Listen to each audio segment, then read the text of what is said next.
Students, आज हम लोगों ने डिस्कस करना है सिनोनिम है क्या। सिनोनिम की लफ्ज़ से ही जाहिर है, सिनो मीन्स सेम, मीन्स मीनिंग।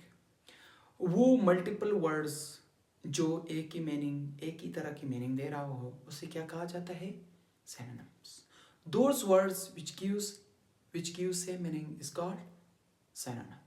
अब सिनोनिम कौन कौन सी है हमारे पास?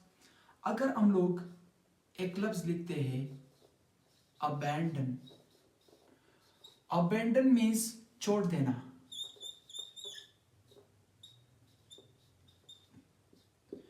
abandon, तो इसका सिनोनिम क्या हो गया?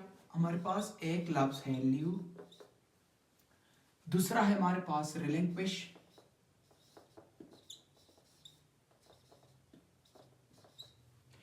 ये तीन वर्ड्स हम लोग इस्तेमाल कर सकते हैं। अगर abandon याद हो तो ठीक है।